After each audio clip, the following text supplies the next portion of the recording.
Can you take us through your decision-making as far as Nico was concerned today and how you think he responded to what was asked of him?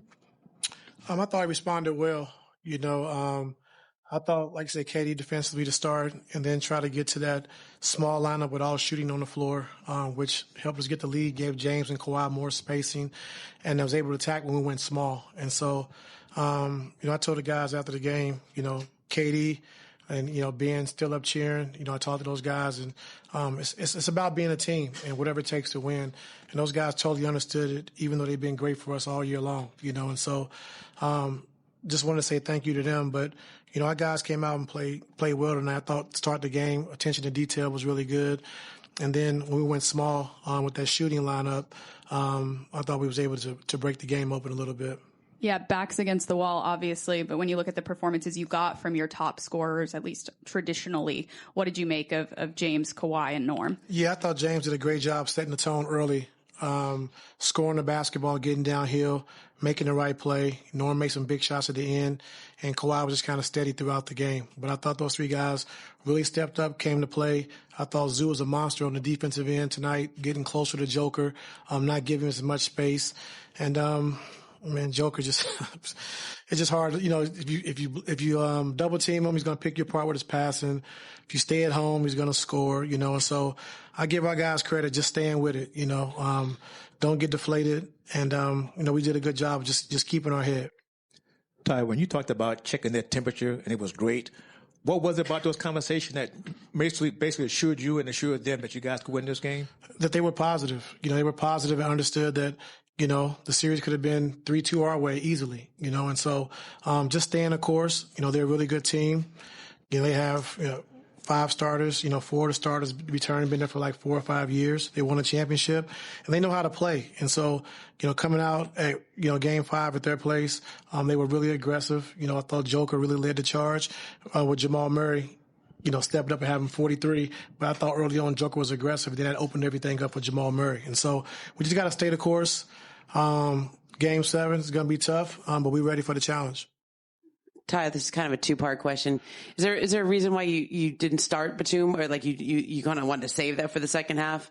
It was part 1, and then part 2 is when you go to that small lineup, what do you have to do defensively to keep Jamal in check, right? Or to keep their, if you take defense, if you trade defense for offense, you obviously have to still play some defense out there.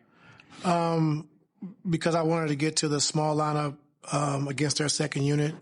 With, like I said, with shooting, we had Norm, Bogey, Nico, Kawhi, and James. DJ was in there for a stretch, but then we brought Norm in, and I thought we was able to push the pace. I thought we was able to get open shots, get to the paint, kind of spread them out a little bit so they couldn't just load up and try to take away driving lanes. And so that was the reason. But then, in the second half, like I said, just going to that and seeing how good it was, just to kind of space the floor, was really huge for us. And so just, I wanted to get to that small lineup against their second unit in that second quarter. That was the main reason why. Ty, that decision to go to Nico to start the second half, is that something that you guys had pre-planned and discussed going in, or is this at halftime you're like, this is the change that needs to be made? I can't even talk. Be made. My brain is overloaded, man. It's a long night. Yeah, I was just going over, the last 24 hours of just different rotations to try to exploit what they were doing, and so I thought KD would get us out to a great, defensive start to start the game, and then I can get to that small lineup that I wanted to get to against DeAndre Jordan on the floor and give us spacing, and it worked, and so in the second half, I thought having a space in the way James and Kawhi were able to attack, I thought really opened up the floor. And so we just did it to start the second half because Nico was really playing great. And then with James, you played him the last 36 minutes of this game. What do you think that lineup was able to do for him specifically? Because you did get going that second quarter. Yeah, I thought it was great. I thought we did a good job of just, in transition, Zoo diving to the basket, letting James go one-on-one and create to keep him out of the blitz. I thought he did a good job attacking one-on-one. Our spacing was really good tonight, and he was able to get to the paint, get to the basket, and so just talking about just opening it up for him and allow him to play, one-on-one and get to his spots. Ty, your point guard is in his 16th season. You've all seen the load that he's had to carry. Like, how impressed are you that he's able to play that many minutes? I think it's his third time in this series. I think he played 40 minutes 5 times in the regular season. Like, how impressed are you that he's able to not just be on the floor, but to be in this kind of position to lead your team? Yeah, very impressed. Like I said, he wants to play every night. He's in great shape, trained for these moments. He wants to play, and so I knew, with the lineup that I wanted to get out there in the second quarter, he would get a quick breather. Kawhi came back in for him, and then we brought James back to start the second quarter to really give us some offensive firepower, and it worked, and so, he got worn down, got a little tired. I took a couple timeouts to try to, to save him, but like I said, he wanted to play, he wanted to compete, and like I said, he brought us home tonight. Ty, you've been in Game 7s before. What are those games like? What does it take, and what do you expect you guys need to do to win a Game 7? Come out with a defensive mindset and then in attack mode on both sides. Like, we know each other's plays. We know what we're trying to do. We know how we're trying to exploit mismatches.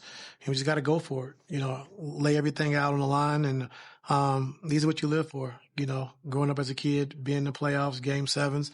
And so we got to come ready to go, especially with a defensive mindset, but offensively being aggressive, attacking the paint, attacking the basket, and go from there. You talk to them again about Game 7s, or you just talk about just by winning another game? Just talk about things we got to get better at. Our spacing a couple times, how they're trying to play James. Our pace, just like keeping that pace of just trying to play in transition, play before they get their defense set. And I thought we did a better job of that tonight, but we can go to another level. Ty, back to your temperature checks. What was the temperature check like with James as he's trying to figure out how to manage the ups and downs of this series? Yeah, it was great. We had great conversations, just how to open them up, open the floor up, and just, talking through some stuff and bouncing ideas off each other. And, it was good, and so being one of the best ISO guys we've seen, like, probably in NBA history, we just talked about giving him more space, giving him more ISOs and one-on-ones. We know they're blitzing him, every time with the 5-man. So just, try to go guard, pick and rolls and try to attack from there. And he did a great job, especially starting the game. Ty, you didn't happen to leave any money at the Ball Arena, did you? No, I didn't.